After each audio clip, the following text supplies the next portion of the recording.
أعوذ بالله من الشيطان الرجيم بسم الله الرحمن الرحيم الحمد لله رب العالمين الصلاة والسلام على رسوله الكريم وعلى آله وأصحابه ومن استنى بسنته إلى يوم الدين السلام عليكم ورحمة الله وبركاته brothers.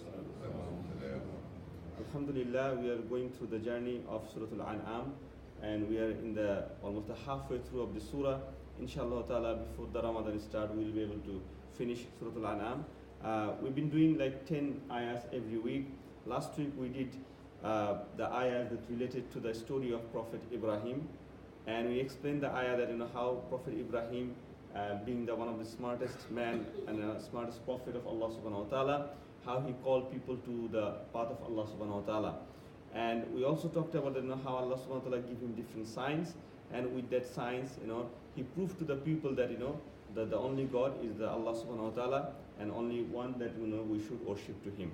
So today we're gonna start another 10 ayahs.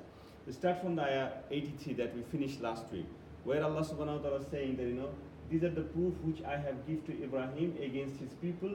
We raise whom we will in degrees. So now Allah is talking about a group of people, meaning a group of prophets, and the names will be coming soon. That Allah has raised them like Allah raised Ibrahim alayhi salam, with the guidance and with the proof, and certainly our Lord is all wise and all knowing. And then from the ayah 84 to 86, in these three ayah, we can see the name of almost 17 to 18 prophets. Why 17 to 18? Because some of the translations say that and we bestowed upon him. And this him is actually Ibrahim alayhi salam, so that's also a name. And all the names are here. So almost 17 names of the prophets are here. And Allah started with Ishaq and Yaqub, and each of them we guided. And before him, so before that, Allah said we guided Nuh. So Nuh alayhi salam, obviously before Ibrahim alayhi salam.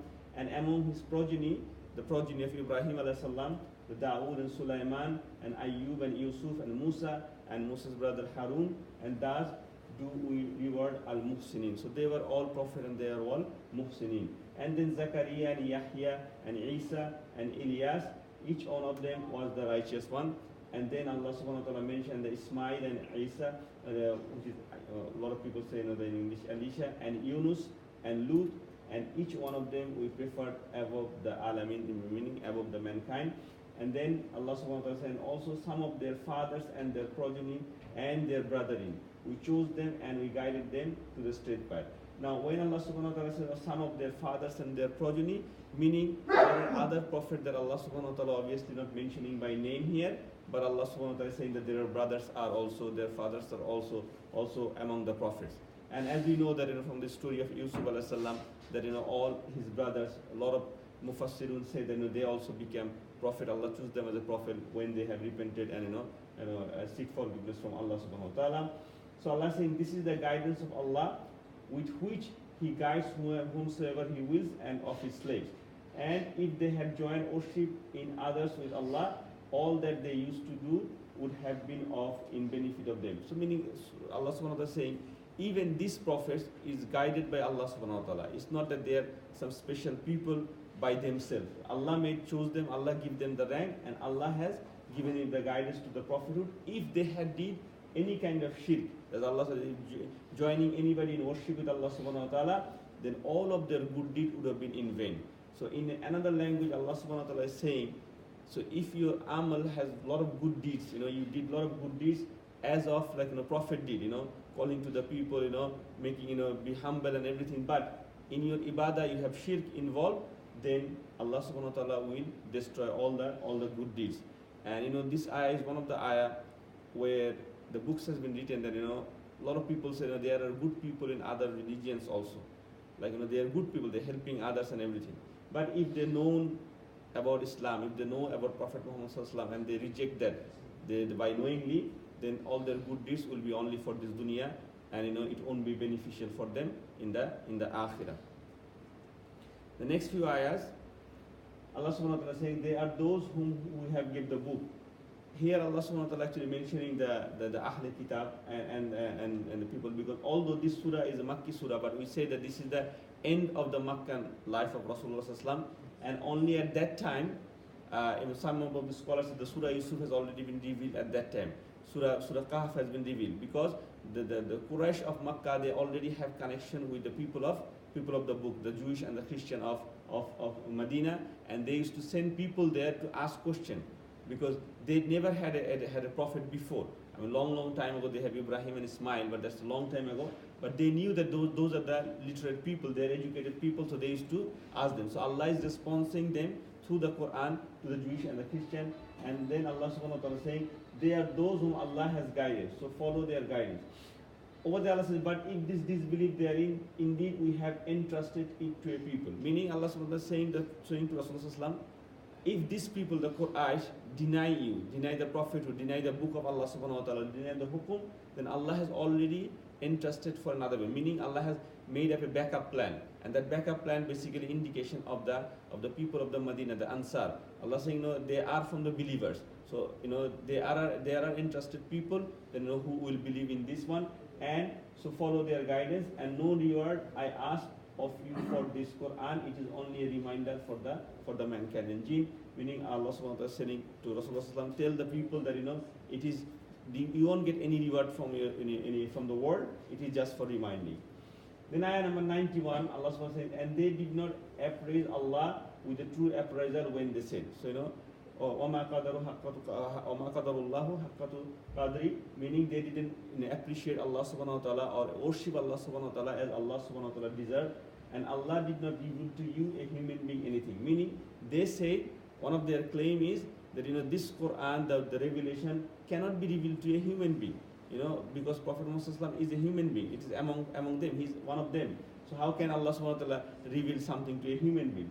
Then Allah is answering them, we reveal scripture that to Moses. Moses was also a human, and because Allah telling to the Jewish people, the Ahl Kitab, that that Moses got the book, and that book also has the guidance in it for the people, and make it into pages.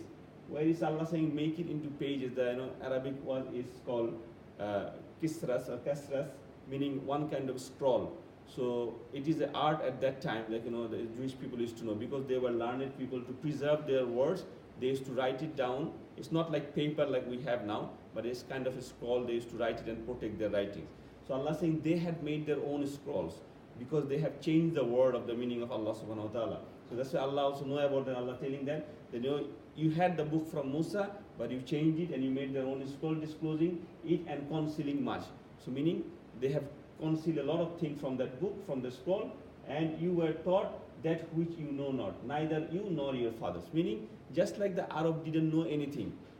Don't think that you are a special kind of nation, or because you have knowledge now. There was a time when you also didn't know anything, and your father didn't know anything. Allah subhanahu wa ta'ala has guided you through Musa and through the Torah. Say Allah, and then leave them in their discourse, amusing themselves. Meaning Allah subhanahu wa ta'ala saying at the end that to Rasulullah, if they are in this attitude, leave them, don't worry about them, they will be in their amusement, meaning in their false and vain talking. Then Allah subhanahu wa ta'ala is saying, and this is the last ayah for today, and this is a book which we have sent down. So obviously Allah talking about the Quran, blessed, so Mubarakan, the book is a blessed book, and confirming what was before it, meaning it confirms what the truth has come before it, meaning the Torah and the Injil, and that you may warn the mother of the cities and those around it. So mother of the city is Ummul Qura. The Arabic word is Ummul Qura, and Ummul Qura is another name of Makkah. And that's why when the Quran people is recited, and they became Hafiz from Makkah, we also call them that they are coming from the Ummul Qura, because this is the title Allah gives to Makkah in the Holy Quran. And then so those who believe in the hereafter believe in it, and they are maintaining of their prayers. So they are the hafizun of their prayers. They guard their prayers.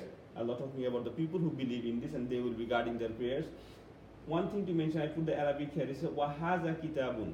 Usually in the Quran, this is one of the rare places where Allah subhanahu wa ta'ala used the haza with kitab. Usually Allah subhanahu wa ta'ala used zalika with the kitab. Like alif lam mim zalika al-kitabu la rayba fi, or ha mim tilka ayatul mubin.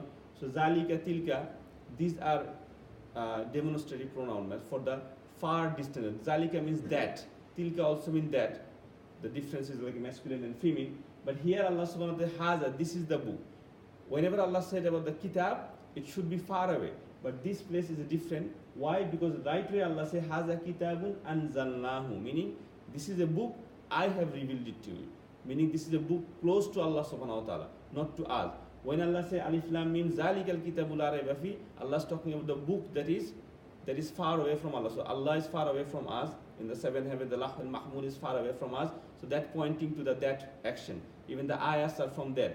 But in this place, Allah said it is close to me because Allah is the one who revealed it. And then Allah said at the end that those who believe in it, obviously, Allah talking about the believer, they will be guided and they will be the maintainer of their prayers. So inshallah ta'ala, we'll finish the ayah 92 here. Next week we'll do another 10 ayah. Jazakallah khairan. Subhanakallahumma wa bihamdik. Ashhadu an la ilaha illa anta astaghfiruka wa atubu ilayk.